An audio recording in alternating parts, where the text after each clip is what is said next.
The National Biscuit Company, today known as Nabisco, invented the Oreo in 1913. 50 years later, they invented the Chips Ahoy brand and cemented their place atop the industry as the leader in all things cookie. Then, in 1982, someone came at the king. Nabisco, makers of your favorite fun cookies and cereals. Nabisco.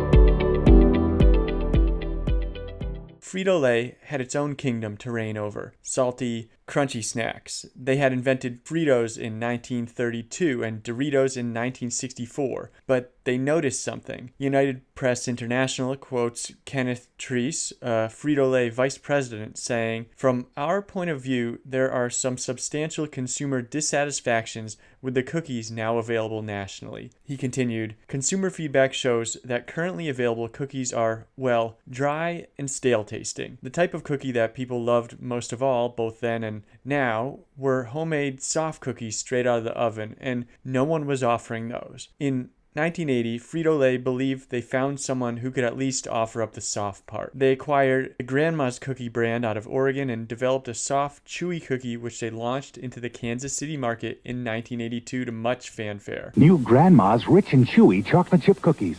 You know what bugs me about some of them chocolate chip cookies, Bessie? They're hard and dry.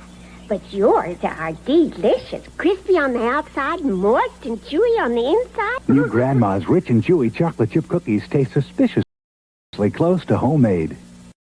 Their sticker price was $1.49 for a 10-ounce package, about 20 to 25% more per ounce than the competition, so the strategy was strictly to compete on taste. However, it's important to note that no one was paying the sticker price. There was a blitz of promotion and discounting with their launch because they wanted as many people trying them as possible. Anyway, Treese then goes on to state very specifically who was in their sights. Quote, "What we're trying to do is steal buyers from Chips Ahoy and trade them up to a higher quality cookie." The result was immediate. In 2 months, Frito-Lay had 20% of the markets, and most importantly, it did not appear that consumers were solely shifting preferences. Cookie sales in supermarkets in the region jumped 30%. "We've taken a share of the market from other people, but every company except one increased its actual volume," Treese said. This signaled that the soft cookies weren't strictly a cannibalizing product. The LA Times brought in experts to analyze the situation who concluded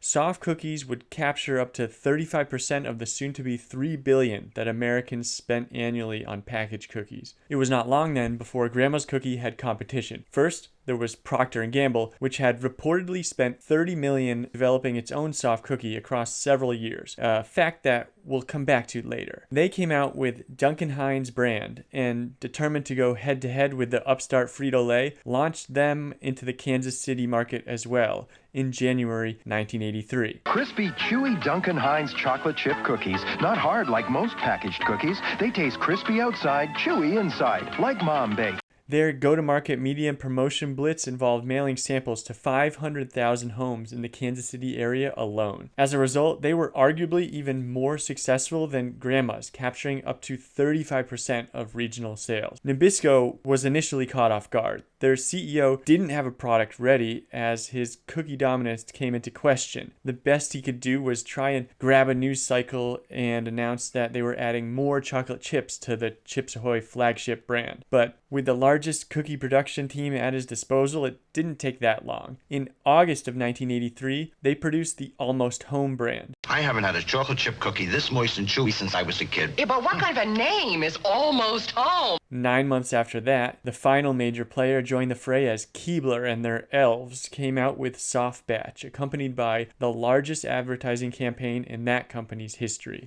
Soft cookies. Like 'em, Mom? They're brand new. We call 'em Soft Batch. You should.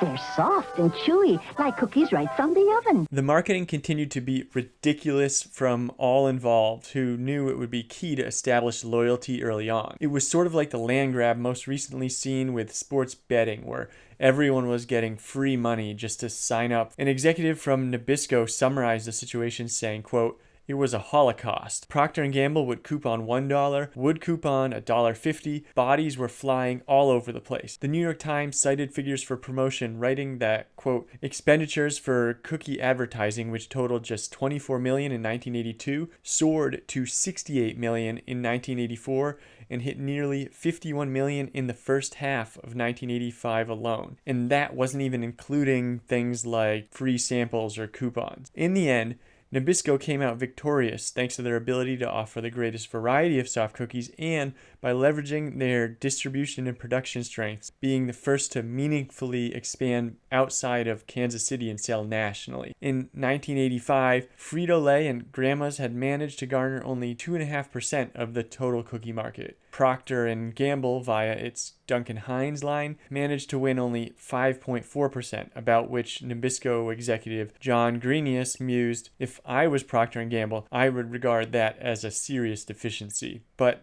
what did Nabisco even win? When was the last time you had any of the cookie brands that just got mentioned? By 1985, it appeared that the non-cannibalization finding had been a myth. One research firm noted per capita cookie consumption in the United States, in fact, has declined to an estimated 9.79 pounds per person last year from 10.05 pounds in 1984. Why was this the case? Well, the lead from a 1985 New York Times story begins with a quote from a consumer who had sampled all of the brands, stating simply, "They really don't taste that good, to tell you the truth." Almost Home has a new improved chocolate chip cookie. I like the old. This is new. It tastes even more homemade. I like the old.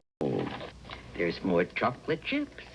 I like the old. But hadn't everyone at least been eating them? Well, the thing is, if there's marketing everywhere you look, you might try some, and if you have a coupon for 50% off, even better. Companies had mistaken novelty and discounts for true demand. All of us overestimated the importance of the so-called soft cookie to the consumer, said Greenius, acknowledging Nabisco was not making any money from Almost Home. Going even further, he stated, quote, "The products themselves, including Nabisco's, are really not that much better than what had been sold for many, many years." The LA Times might have found the real winner. They spoke with Debbie Fields, founder of the Mrs. Fields cookie store chain, who said consumers expected the soft and chewy cookie that Mrs. Fields makes. The cookie companies promised much more than what they delivered. A final wrinkle, though, can be found in Procter & Gamble's analysis of the war, where they said in their 1985 annual report that things would have been much different had they been able to consolidate the category on their own. Further, they believe that this should have been the case. Remember, Procter & Gamble spent $30 million and many years developing their soft cookie. That included filing a patent in 1979, which was granted in 1984. And it does seem odd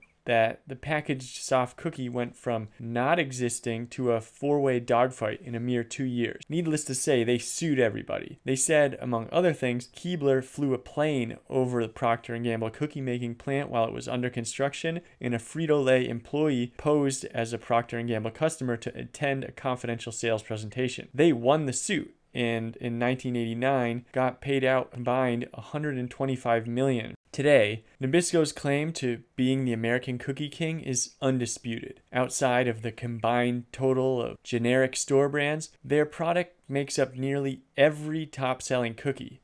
Even a derivative brand, the double-stuffed Oreo, isn't outsold by a single competitor's offering. Long live the king. Thanks for watching, guys.